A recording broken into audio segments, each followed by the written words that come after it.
So let me talk about why we're here. I like to talk about leadership in game development, production in game development, all things related to those topics, just game development in general.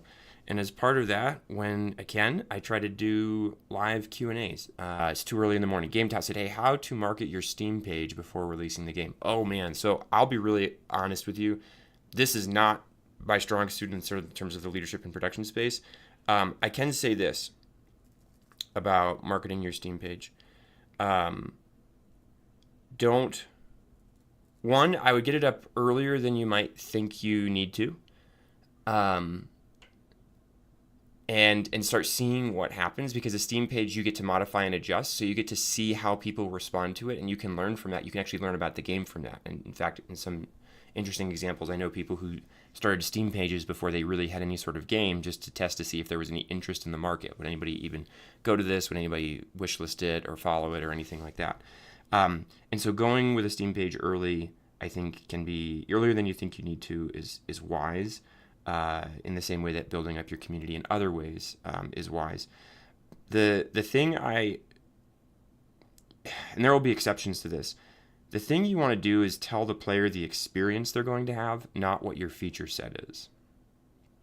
And there are exceptions to this rule, but that would be something I would think about, is that when you have your Steam page, you can go to different Discords and gaming Reddits and things like that and post it and mention like, hey, I'm making this game or whatever it is. And again, this will depend on your scale. And if you have, are you a bootstrapped but fairly experienced indie team, or you just someone by yourself making a game? But you want to talk to the player about what they're going to be doing and what their experience is going to be, not your feature set, not how many maps you have, not the characters.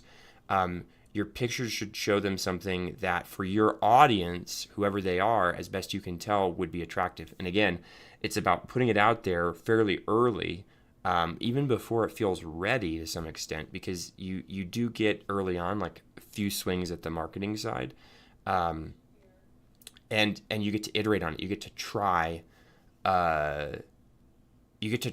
To some number of times before you're going to go live, and you should try some number of times before you go live to see, okay, I put it up, I watched analytics around it. It had, this sort of funnel, right? Like how many people went to it, how many people hit whatever buttons and things like that. And I don't know exactly what Steam provides you there, so you probably also want this on other places. But they've got to have some amount. And even if it's just, I had my page up and it got X number of wish lists, because you can see that over Y amount of time, and I tracked that, and then I changed it and I saw a difference or not or whatever. And if I see 0, maybe I need to do something, and I can push it to different places again to try to see where my community is and what resonates. But yeah, this isn't my area, like the sort of marketing copy of how you put that up. The best thing I've seen around this is that it seems like pulling the player in with something that seems like they'd want to do versus a list of features is good, and also showing them some actual gameplay. Don't go all out early on, especially if you're very small, into like some sort of fancy cinematic trailer. It's a good way to spend a lot of money and not get much return on it. If you like doing them and you're good at it by yourself, and then like fine, but I don't want people to overinvest in that space. So I'll shut up there, because again, this consider that very much an opinion piece. Yeah. Okay. And then GameTout asked a second question. So thank you, GameTout. What do you need to check about the game publisher before making a deal?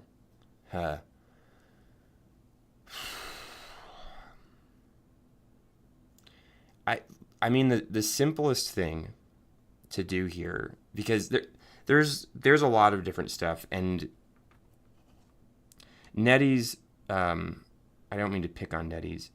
NetEase recently started divesting a lot of studios that they had in their portfolio because of the relative cost. It seems, this is an assumption I'm making, so this isn't validated. So again, opinion of mine. The relative higher cost of Western developers versus the rest of the world.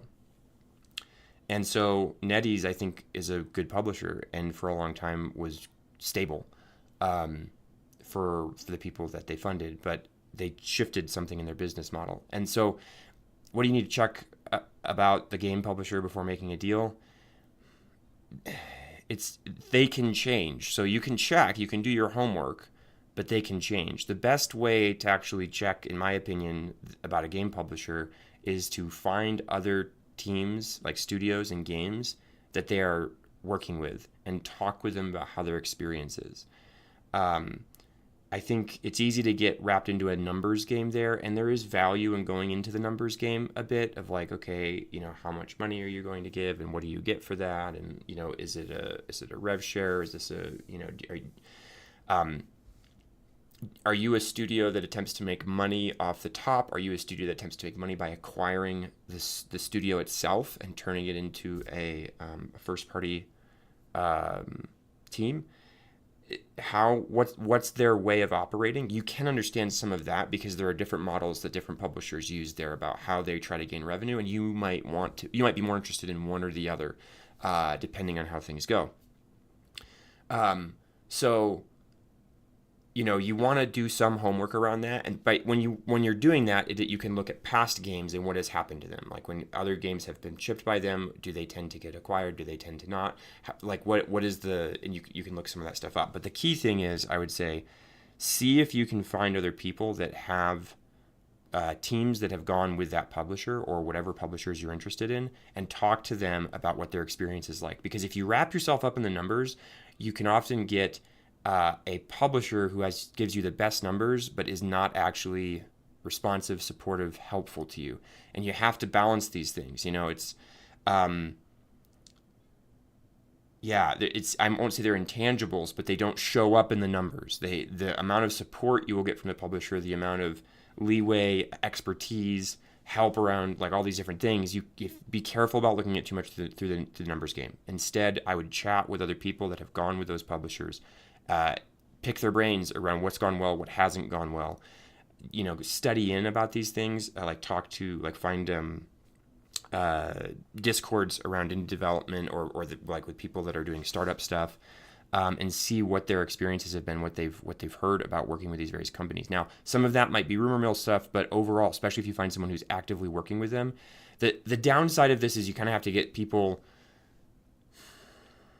You have to get like an off-the-record conversation sometimes, and that's not a knock against publishers. It's just that if I'm being published by a company, I'm not going to go out in public and talk about, they're treating me really badly because they'll cut me. It increases the chances that they'll cut me as a product. They don't want, a bunch of bad press. And no publisher is perfect. So you're trying to talk to people to understand what their experience has been. Try to talk to multiple people for any publisher you're working with. A lot of, it might take you some time to get on these people's calendars, even to find these people, but that would be where I would go. Talk to people about what it was actually like working with those publishers, because a lot of what gets thrown around is rumor milly.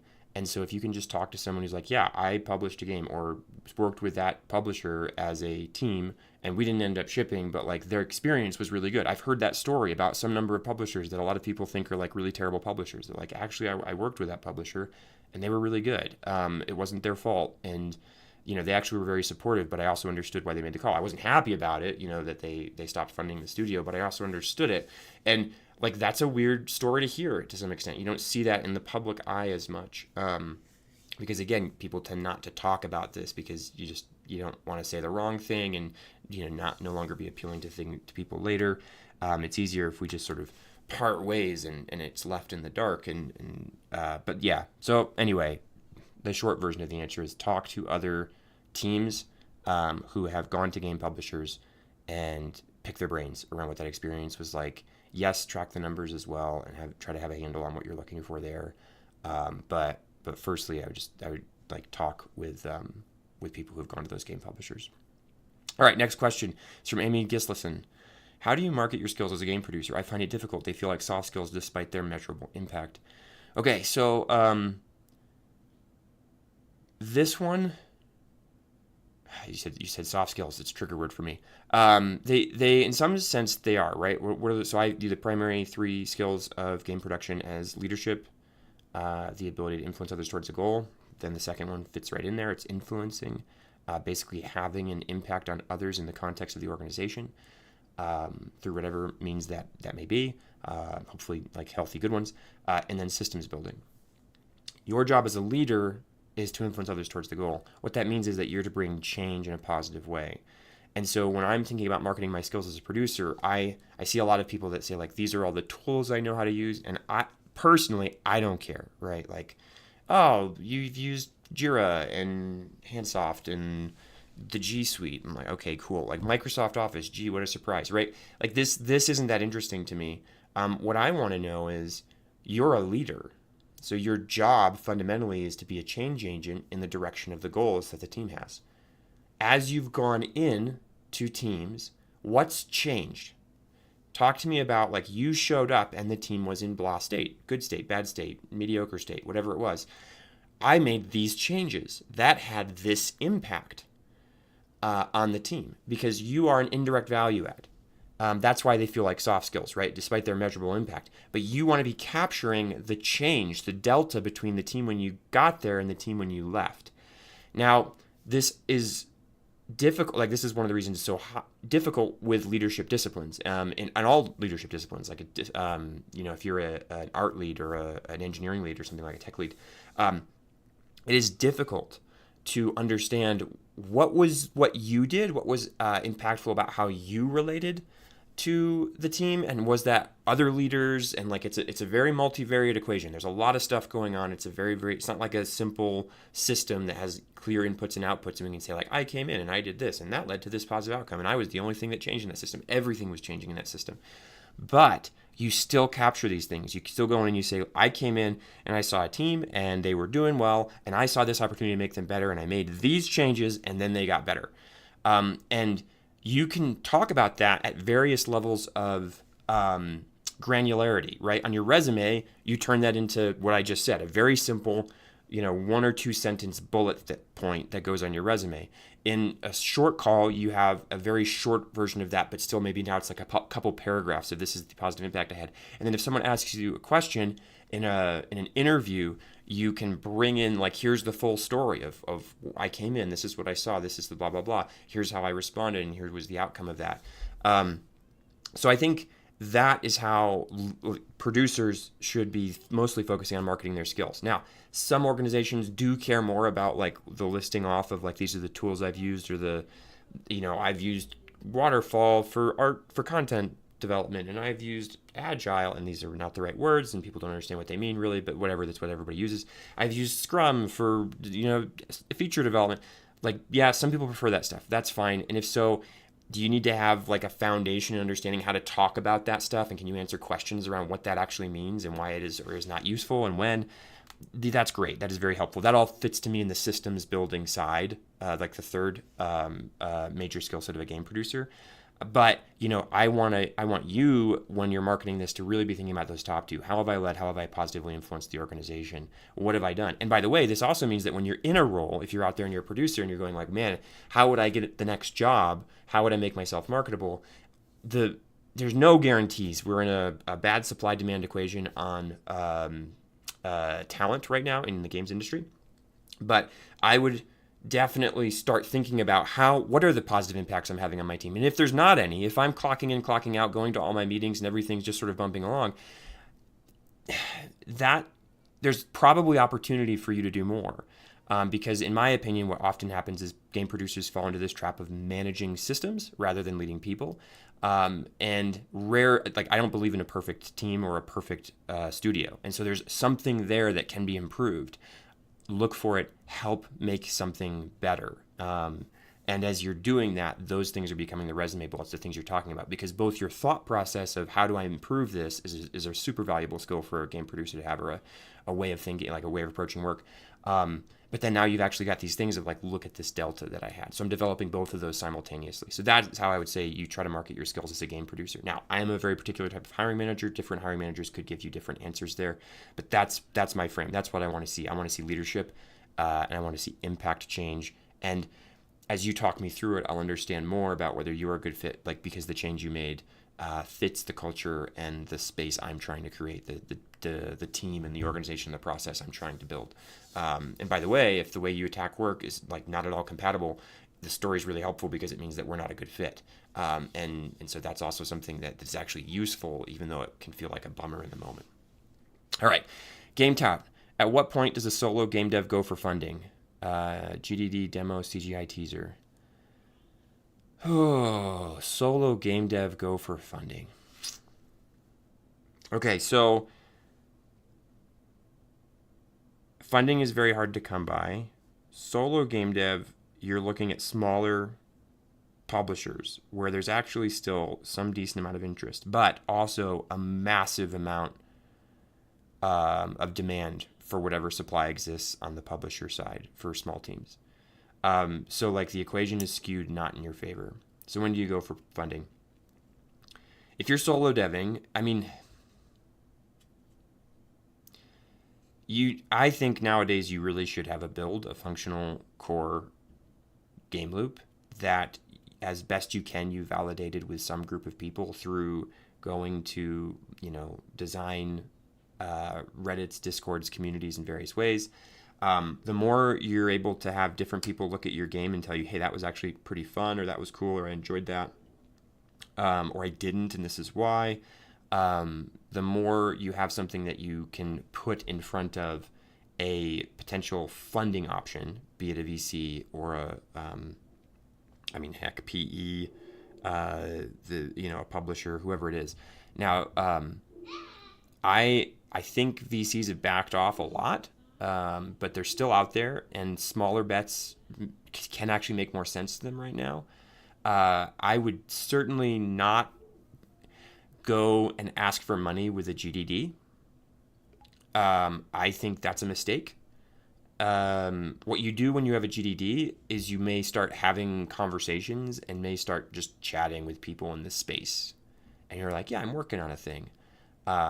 It's a cool thing. And, here's the rough design and blah, blah, blah. But you say like, it's not ready for funding yet. That helps people later if you can have some of those right conversations, or just in the space talking about that, talking with other startup founders or solo devs or whatever. One, they can help calibrate you a little bit. But two, it then puts you as like, okay, this isn't somebody who is like basically trying to get, blah amount of money off of nothing, off of like, oh, I have an idea. Because you don't see that very much. It's not that it never happens. There's always exceptions to all of this. But I would not go at GDD. I would go when you have a build that you feel like is a good representation of the player experience, even if it's not polished yet, even if it's not like long enough yet or whatever it is. But like, hey, I've got something here and it shows that I've created something that isn't, this is the other thing, not just like I found something fun. It's I found something and it has a demonstrable differentiation from whatever else is out there in the market in some way. And be careful about just taking another game and making it slightly better. That's not going to tend to go as well. It might, but generally you're going to want to have something where it really feels like, oh, this like serves a player need in a different way or in a special way or whatever it is. If you want to, you can just go with like, I made this other game and I made it better. That's hard though, because if that other game is successful, then they've got a dev team working on it. And if you come out with like a bunch of cool innovations, they can potentially just copy your innovations. And they already have a much larger player base, and it's hard as a solo dev, right? So you're really going for something like one of the things that's interesting and noteworthy about most of the solo dev games that have come out is they tend to hit something that really no one else has been doing or has done, and that's I think one of the reasons they're able to be successful. Do you need a CGI teaser? No. I would focus on the build more. So yeah, there you go, Game Tower. I hope that's helpful for you. By the way, there's also a world where you just keep running solo and bootstrapping it. Again, that depends on your finances and situation and everything else. Like it's not always viable, but you can do that for a very, very, very long time. If you can do that for a very, very long time, I almost recommend that. If you can figure out how to kind of survive and really develop something, the better the build that you hand to the publisher someday when you go, okay, cool, I've got this thing, it's really good, I've got it in, I've got like a closed beta of it and there's a lot of players and those players are bringing more players to try it out or whatever it is, right? Like the better the story you can tell about why your game is successful when you say, can you help me basically market this, the more likely you're going to be, the more likely I think you're going to get funding, because people are not funding ideas right now. Again, exceptions proof rules, but like generally they're not funding ideas, they're not funding pedigree. They want to see something. They want to see traction in the market. And it makes sense why. They threw a lot of money and it didn't go very far a few years ago, and they're all feeling quite burned. Okay. What is the importance of alpha and beta testing for a game before release? Your thoughts on early access to games? Worth it? Oof, depends on the game. Okay. So what is the importance of alpha and beta testing for a game before release? You can set up a whole ton of different schemas for what your release milestones or release like plan will be. So, you can run as many closed alphas as you want. You can run open alphas. You don't see those as much. You can run closed betas. You can run open betas. For me, it's this question of like what the importance of it is. Can I get someone interested in my game? And if I can get someone interested in my game, because that's the first difficult thing, right? First thing is to get anybody to even care about your game at all. Once I've managed to do that, if I've managed to do that, and I might find that out, and like I attempted a closed alpha by like throwing out a limited number of access keys to my game on Steam or wherever I'm making it, and I just put those out into the wild, and some people said they wanted to try it. Okay, you're already winning, right? You're winning. So now we go, okay, cool. So now I'm going to go through with this closed alpha. Some people wanted to play the game and do it anyway, even if one person signs up, like you can go through with it, and assuming it's not too expensive or anything like that. But like, I'm going to do this. I'm going to have this limited access time where people are going to come in, they're going to play the game. What you're doing while they're playing the game is like, hopefully, and this is difficult as a solo dev, but like the telemetry around, okay, what are they actually doing? What button, as much as you can, not necessarily buttons are they pressing, because that might be overwhelming for, again, a solo dev side, but like understand how is a player navigating through the world? How long do they play? You want their feedback as well, and that's going to be really useful. You want to ask for that and survey for that. But what you want to do is, as best you can, observe what they're doing. And so even like finding somebody who's signed up and saying like, let me watch you play the game. And by the way, alpha and beta testing, I think these are all later things. I think early on, you obviously do yourself play testing the game all the time, but you also want some people right around you, friends, family sort of thing, other game devs, you want to be throwing your game at other game designers, and you can find them in the indie space, and again, Discord, those communities, you want to be in those communities. Like you chuck your game at a few different places, and then you say like, can I watch you play this? Can you screen share while you go through it? And I'm not going to ask you any questions, just want to watch how you engage with the experience.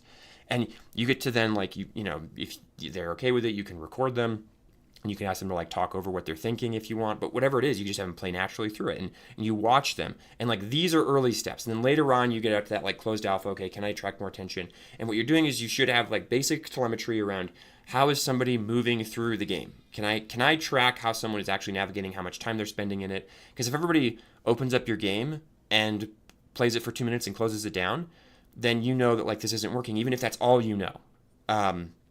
And that type of telemetry isn't that hard to put in. And so you should have something like that in there. That'll get you rolling. That'll get you started. So that's where I'm thinking of alpha testing. And when I get into beta, a lot of it's more about scale. Does this work with a larger audience? Are there going to be any issues? But again, for me, it's not necessarily like, oh, alpha is for this and beta is for this. It's more just this like gradient of I'm going from alpha into beta. Because beta sort of indicates that I feel like I'm closer to release. It's almost more in an alpha state. I don't think I'm really close to release. I don't think this is even near ready. And I'm saying alpha because everybody else understands that alpha means that I say like, hey, we're doing a closed alpha. Got it. There's going to be a lot of things that aren't finished, a lot of lack of polish. There's going to be temp effects maybe, or like sounds, or instead of cool cutscenes, it's just going to be like blocks of text on the screen. This is an alpha. This is a closed alpha build. When I get into closed beta, people are expecting a more finished product. So it's more about expectations from the person playing than it is about anything else. And again, then you can focus it on like tech. Like, is it a tech test where like I need to make sure my servers stand up if you're that sort of game where there's like a multiplayer component, or you're running something on AWS or on Metal somewhere. For a solo dev, again, perhaps not. But like I could see it. I could see someone who had that expertise kind of going in and saying like, yeah, no, I actually like I'm buying AWS space for this. And so that's how you think about it. Alpha and beta is about player expectation. Now this is where my thoughts on early access to games. Is it worth it? Maybe. Early access, players got burned hard on early access. So what happened is early access became a thing, and it was really cool, and a lot of people took advantage of it. And what that meant was they put out products that were unfinished and charged money for them.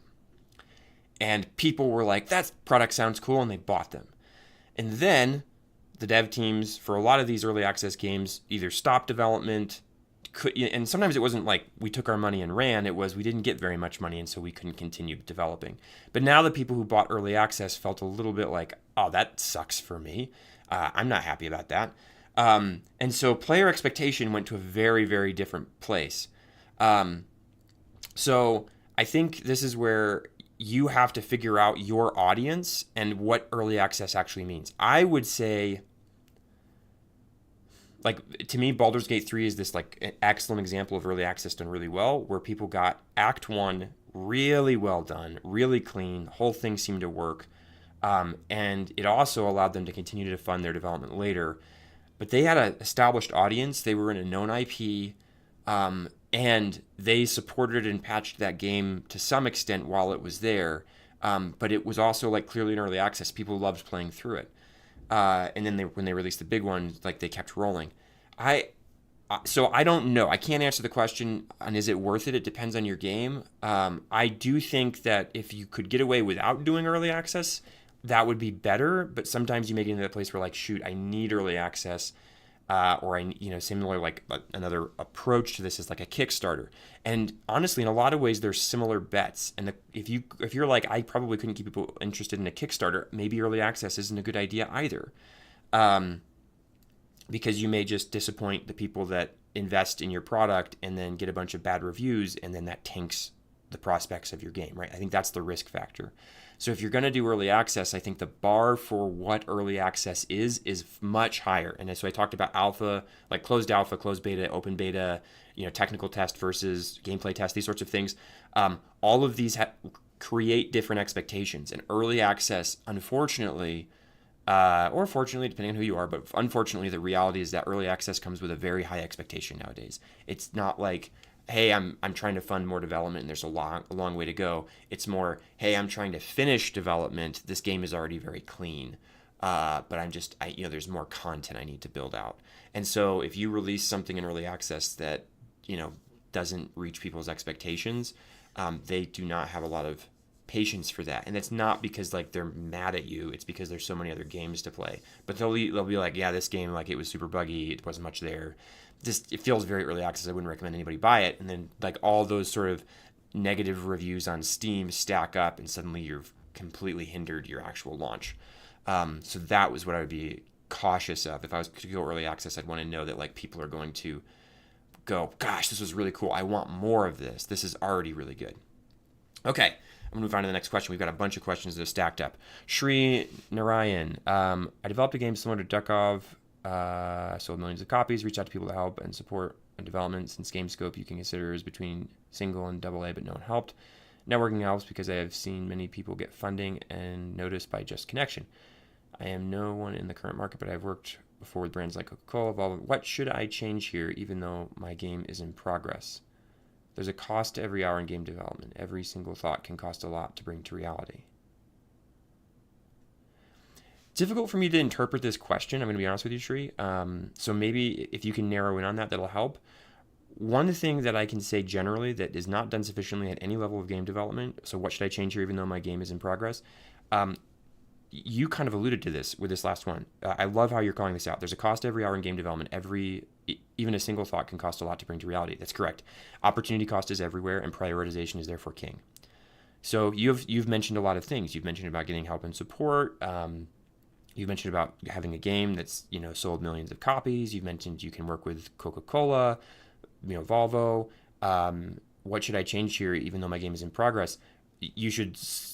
I think you need to slow down. I don't know how big your team is. If you have a team, if you're single, like a solo dev, but it's, okay, what does it mean? So solo dev, what does it mean for me to succeed as a solo dev?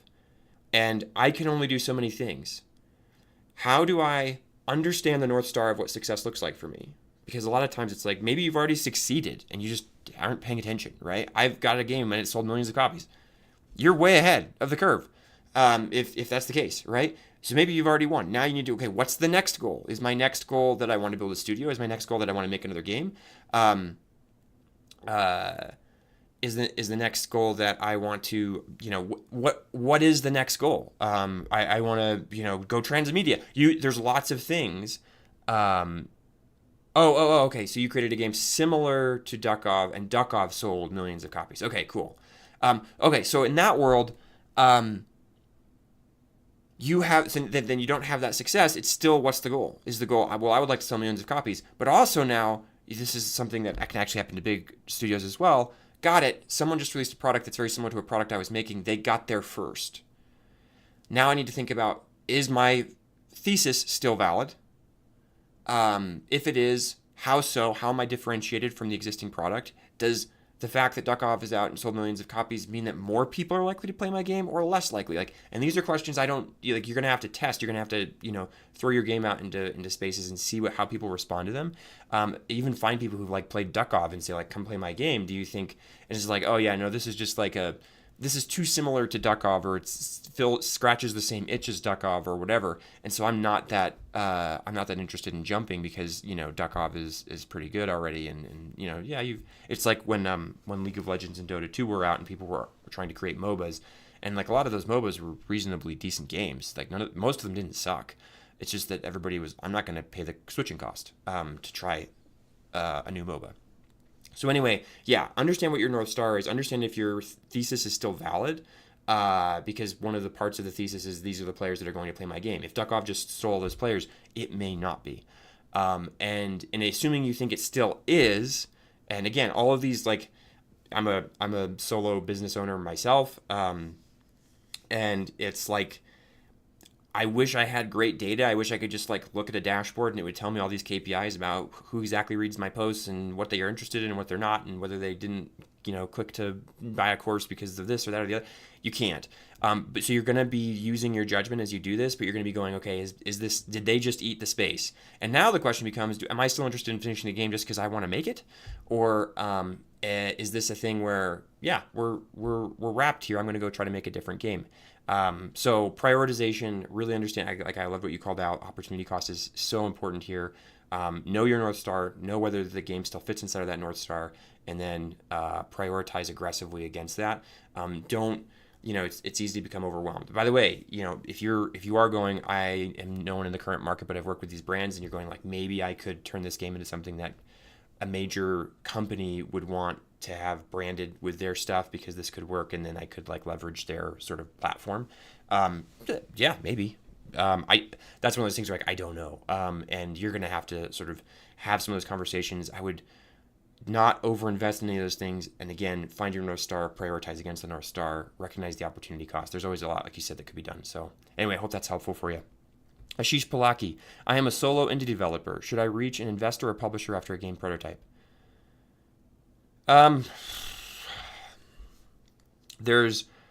gone through a whole range. A long time ago, I was VCs are the best, and then I was no wait, they're not. Publishers are the best, and I was no wait, publishers aren't the best. It's bootstrapping is the best, and I was just oh my gosh, they all have different strengths and weaknesses. So the investor provides money, but will tend not to provide as much support around the publishing and the marketing. And the publishing and the marketing have become more important over time as the space fills up.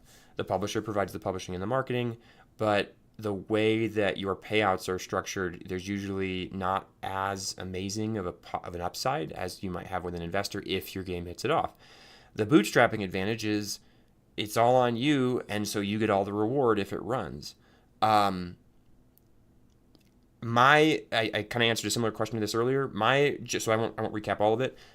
My general advice: if you can survive as a solo indie developer and you're able to do that and you're stable in your life, continuing to work on the game prototype and then continuing to sort of put feelers out to investors and publishers when you feel like it's in a good state where it's actually something that's compelling, or you feel like you have gained traction in the market. If you can just keep working on it and make it better and better and better, all of that's making it more appealing and also giving you more leverage. If you tell someone that, like I don't have a marketing team, but I've got a game and it's in front of some hundreds, thousands, tens of thousands of players and they're enjoying it. I really just need to scale it. That's a very appealing thing. And also you own the leverage because you're not asking them to fund you to build an unknown. You have a known quantity. You just need to get it to more people. So publishers are more likely to go for that as a gamble because for them it's all sort of risk management. So but bootstrap as long as you can. And dude, sometimes like bootstrapping gets you all the way there. I would also see if you can chat to other, some of the other indies that have that are making games. What are they seeing? How are they thinking about this? Because I'm technically working on a hobby project, but I haven't gotten to the point yet where I want to reach out to investors or publishers, even though I do have a working prototype of that game. Really, my brother has been the one who's built it. But like we feel like there's a set of things we want to validate before we even approach anyone around like what publishing or any of that would look like. Like we've got to do a lot of community building. We've got to actually make sure the whole game loop kind of works and we start balancing it quite a bit. And again, that for us, that's like a hobby project. And if it never finishes, we'd be sad. And we're hoping to finish it. But we don't expect much of it right now.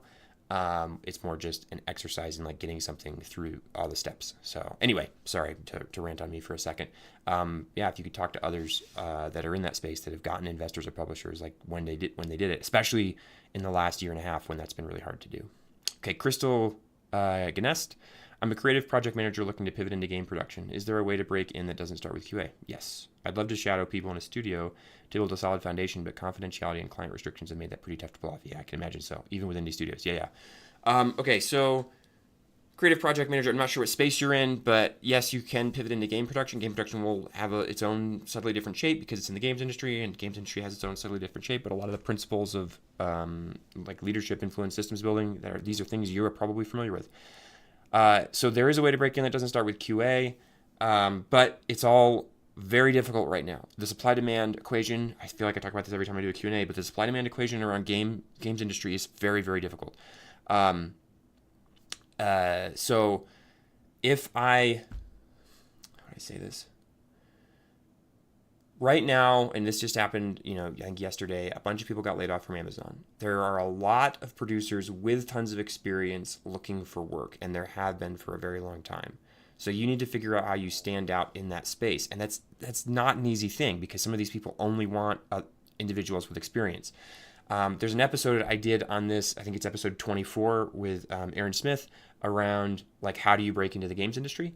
And I still think many of the things we talk about there are true. There are things like find modding teams, go be a producer on a game jam.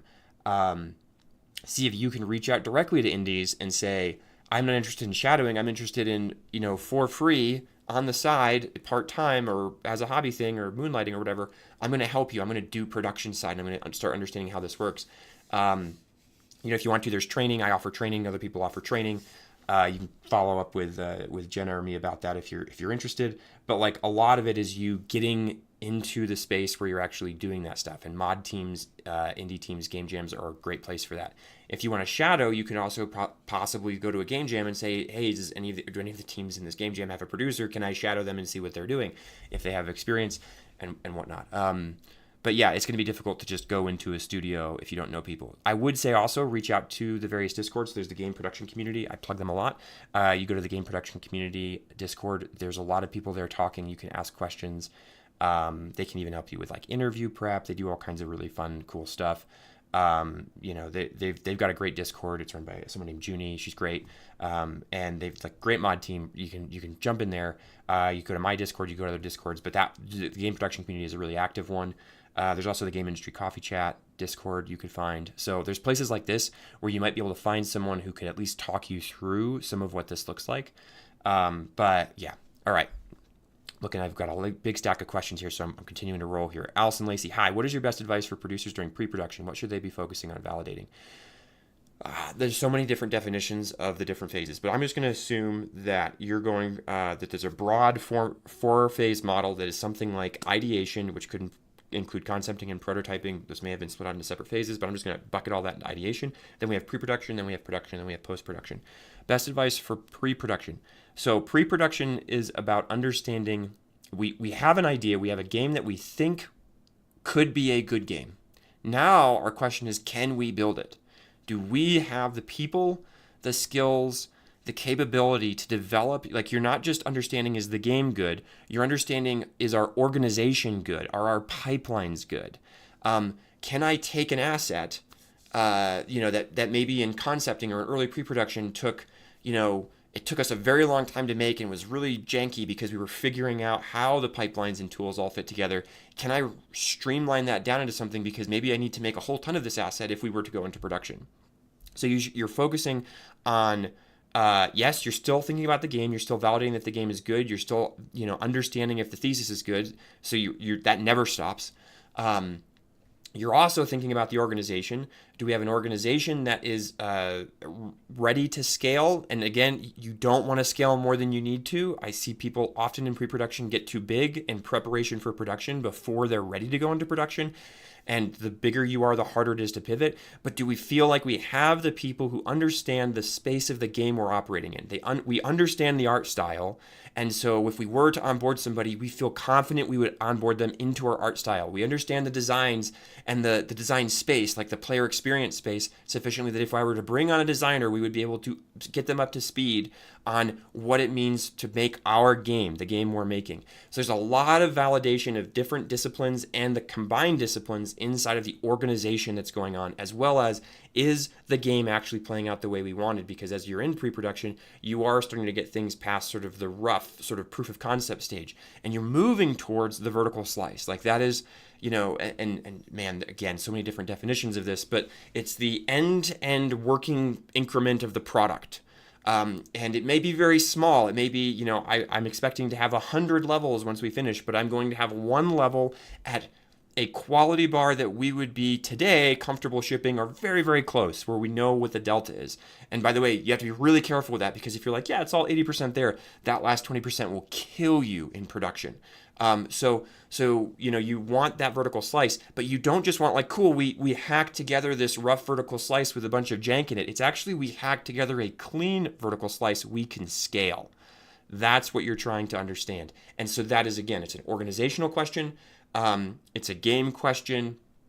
And there's also then like also continuing the like the audience question. Is the audience that we thought would be interested in this starting to come towards it as we do, friends and family stuff, maybe even some closed alpha-y things. Again, that'll all depend, on your size, what your resources are, things like that. But like doing player testing at this point, like player research, user research stuff, is going to be helpful here. So anyway, that's the thing. You're validating a lot in pre-production, because once you get into production, things will still change, but if anything major changes, it's very painful. It's not to say it doesn't happen. It happens a lot.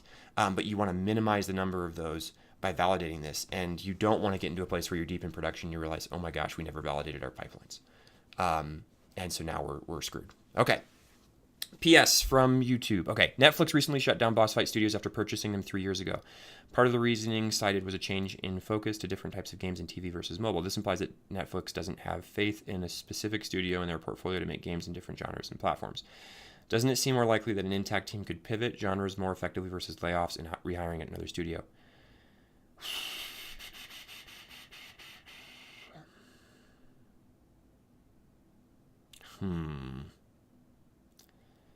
Okay, I'm a big fan of keeping teams together and letting teams try different problems if they are really good at solving problems together. So there's a lot of questions that go into this. Do they think that studio was really good at solving problems? Or did they get lucky? Or did they whatever. Or did they not get lucky? Were they not able to solve the problems? So if it were me and I had money and I had this intact team that was great at making games, and then it was like, hey, we're pivoting to a new space, can you make that pivot? That would be a hard question to answer, because there's a million, like, what are the distinct skill sets between what we were doing and what we are doing? there is value in having genre-specific expertise. And while I don't want to overlean on that, in some disciplines especially, if you've got someone who's only ever made FPSs and you want like a narrative story game, can they make that shift? Yeah. There's going to be a lot of learning, and you will pay for that learning. Now, that may be worth it if that team is really, really good at working together and solving problems. And that's the question. Did they believe that? I would prefer to keep a really high-functioning team together and point them at a different type of problem. But if I don't know if they're a high-functioning team, I can understand going like, shoot, you don't fit our portfolio anymore. And also, do you even want to keep doing that? Like, would you want to pivot? Maybe you're all really, again, an example of like FPS into some sort of more narrative, story-driven game, with maybe without any FPS elements in it. Maybe you want to keep making FPS games. Maybe that's your specialty. Maybe that's what you are uniquely talented at. And to say like, yeah, we're going to pivot your whole team and we're going to make this game now.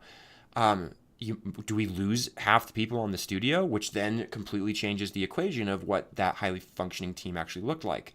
So there's a lot that might be going into that question. Not all studios will want to make that. Not all individuals at studios or studios would want to make a jump to different genres based on the thing that they're actually really excited to build. There's certainly genres that, if I was working at a studio and I was working on, stuff I like RTS games or FPS games, like things I like to play, and suddenly someone was like, hey, we're making, dating sims or something. Like, we're going to do really high quality dating sims. I'm like, I don't know. It's not interesting to me. I don't know if I want to stay here. Nothing wrong with dating sims. They're just not my cup of tea. And so, I can imagine that there's that again, there's a lot of questions that come up for me there where maybe those questions are asked. Maybe they did have that conversation and say, hey, we want to switch genres. And then they were like, I don't want to switch genres. And they were like, okay, then this isn't going to work out. I was like, okay, cool, it won't work out. We're going to go try to find a different publisher or something. So anyway, I don't know. Hopefully that helps maybe provide a little bit more, some other perspective on that. It's really hard to say. I'm not familiar with that situation specifically, but I can imagine a bunch of reasons why that would work out and also a bunch of reasons why it wouldn't. And a lot of it's very specific to the publisher and the studio involved. And again, I don't know what conversations happened behind the scenes. Okay, so Chris Heinz made a comment here. Even small publishers are really looking for existing traction before cutting even small checks, which begs the question of what use is the publisher. Yeah, I mean, that's. I think the use of the publisher is still, I've got a game, I've got traction, but I am a solo dev or a very small team, and I don't know how to get it in front of a lot of people. And there's this thought in my head that of the thousands and thousands of games and experiences that are released, there's some really good ones that just never find an audience, but they're actually great experiences. It's just that they weren't great in a way that went viral, or the right people didn't play them at the right time, or it happened that the first 50 people that played didn't like that type of game and gave it a downvote instead of an upvote in whatever system it was in. And so you have this experience that's actually like be really good. They just never found the audience. That's where ideally the publisher might come in and help. But there's other things. Chris Heinz is a guy to talk to about this, who may be able to help you. That's not actually a publisher, but can provide some community marketing help around that. You should actually chat with him about things like that. He's good at that. So. Sorry to call you out, Chris Heinz there. I hope you don't mind me plugging you a little bit. All right, Chris Casanova. What types of regularly occurring meetings have you found effective for both the team and leadership to connect and align? Okay. Gosh. I'm going to assume team means you're either a small team, like I'm going to assume like 12 or less people. I'm not going to assume that means whole studio. I'm going to assume leadership means that we've got two layers of hierarchy inside of our organization, and how do we relate to them between them. So team meetings, I am a huge fan of a daily conversation amongst the team that says at the beginning of whatever cycle we're in, we said these were the most important things we were trying to do. And then we started working on the most important things collectively and hopefully collaboratively together, like multiple people working on priority one type stuff and not everybody picking off one priority and going off in their own corner. I do not like that model. So assuming you're in that model where we had, and maybe that's actually the first meeting, is when we do that, when we come together and we say, okay, here are the most important things that our game needs to do. Who's going to, like, how far can we get through number one, and how many people can work on number one? The whole team can work on number one? Great. Everybody work on number one. How far do we think we can get in the next week? Okay. If we can't have everybody working on number one, which is common, how many people can work on number two? Okay, cool. Can we do number three? Do we have anybody left over to number 3 or 4? Great. We pull these things in and we say by the end of the week, we're trying to get X amount through each of priorities 1, 2, 3, 4, N. Now, every day we ask the question, how's priority 1 going? So you call this a stand-up, a sync, a huddle, a scrum, whatever you want to call it. But it's a quick check, and I prefer this synchronously. Both of those meetings actually are synchronously. And we say, it's going well, it's not going well, here are the concerns we have about it. Great, once we finish talking about priority number 1, and by the way, this can include priority 1 going, shoot, we need to pull someone from one of the other priorities onto this one. We know that will mean it's less likely that they will complete their objective for this cycle, but it's more likely we'll get priority 1 done. This is why prioritization is so important. So now we can say, well, I've got one of my wife's hairs on my arm. Okay, so we've got a team now, and they're talking every day about what the highest priority things are, and they're reorienting themselves constantly to align towards those most high priority things. At some point, we want to check, did we make the progress we expected to make on those high priority things?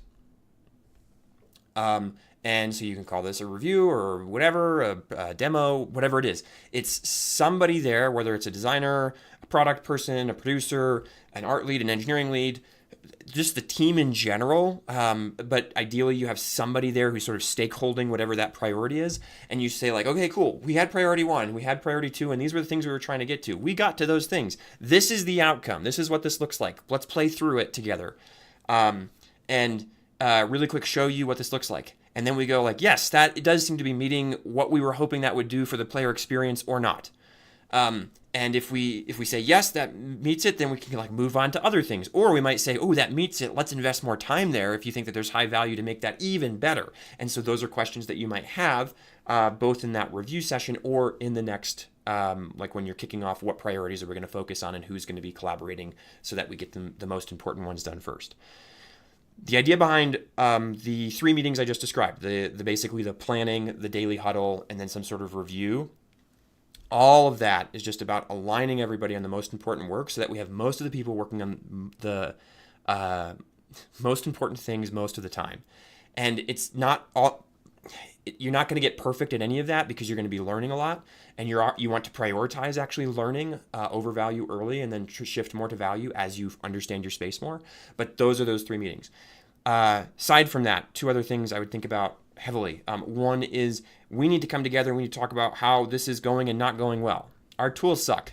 Are we talking about that? Is there anything we could do about that? Is it worth having people actually work on the tools rather than the game so that we can go faster? Because key bottlenecks right now are basically jamming everything that's going on inside of our small team. So that's that's a quick check for the team. We don't actually talk that much about the product. We talk about how we're working together. Then the other one that I would say is some sort of playtest that's happening as regularly as you can pull it off without being disruptive. I mean, I've seen some teams where this is like twice a day, right? Really short playtest twice a day. Maybe you're doing it once a week. I would say if you're doing it less often than once a week, I'm concerned. And especially if that's because like the build is never ready, then I'm really concerned that you don't have a strong technical foundation to allow you to iterate your way to success, because you're going to need to be learning and growing as you do this. So that's how you do this. The leadership might connect in the review session. You also, if you have a separate leadership layer and they're with a team, you want to have some regular check besides the review where you're sort of sanity checking the leadership of the team with the overall leadership of the organization. If they're the same thing, great. They're coming together and they're saying, cool, here's what's going on. Here's how the team is going. What do we think are the most important things? They're adjusting the audience. They're figuring out the vision and how it's shifting, what the big goals are, those sorts of things. And then you probably also have a discipline to discipline check inside of that where, like, let's say I have a leadership layer that's got some people who are like, I have a head of engineering and a head of production and a head of whatever. And then on my team, you know, like I've got a head of art or an art director or something. I've got artists on the team. They may have a meeting regularly, or someone like an art lead or something may have a regular meeting with the art director just to make sure that they're keeping track in that. I've got one more question to go. I'm going to try to speed run this. Madeline Urbach. Hey, Madeline, good to see you again. Do you think people can cross into the games industry right into a producer role, or do you recommend the person starts as a QA tester or some other role at the studio? So I did had a similar question about this earlier. I do not think you need to start as a QA, quality assurance person, or a tester, which is subtly different. But you can go straight in. The key thing is, if you're going to go straight into a producer role, you probably need to have past leadership experience, whether that's project management of some kind or discipline leadership. You need to have led stuff. For me, my route in was military leadership, so I was an officer. I knew nothing about game development, but I had leadership experience, like a lot of leadership experience and training from the military. So if you think people can cross in the games industry right into a producer role, yes. The key thing is, again, leadership influence. Can you talk about how you brought teams from a not so great place into a better place? Can you do that about previous roles? People might take a risk on you in that. Again, supply demand not great right now, hard to do. Would recommend moving towards like I said, this is Building Better Games episode 24 for the podcast, so you can check it out there. But I would focus on like developing the leadership, developing the influence, getting into maybe mod teams, indie things, game jams, figuring out how to actually show that like I can do this and I can be effective at it, and I get some references and things like that. Dive into the communities that are out there, game production community, game industry coffee chat, the BBG Discord, whatever it is, like hit those things. All right, with that, we're gonna wrap up. I've got a jet. I think I've got a hard. Oh no, I've got a little bit of time, so I don't have to rush too fast. But we're at the top of the hour, and we just managed to get through the end of the questions. Madeline, I did answer this earlier, so if you can scroll back up and hopefully find the other answer. There'll be a recording of this that'll be available to you. So yeah, if you enjoyed this, thank you for coming here. Thank you for listening. I work with producers, I work with leaders, I work with studios. And yeah, I've got some courses out online right now. One of them is Succeeding in Game Production, What You Aren't Taught. There's some other ones on estimation, and there's also like a Game Dev Leadership Accelerators. If you're curious about those sorts of things, feel free to reach out. But the main one that directly relates to this is the Succeeding in Game Production, What You Aren't Taught course. Also, I've got a podcast. There's a newsletter. I try to produce content that helps people do this stuff better, and I hope this has been helpful to you. So thank you. Appreciate all the questions. Yeah, great to have just a full stack today. All right, I guess that'll wrap it. I will see you next time.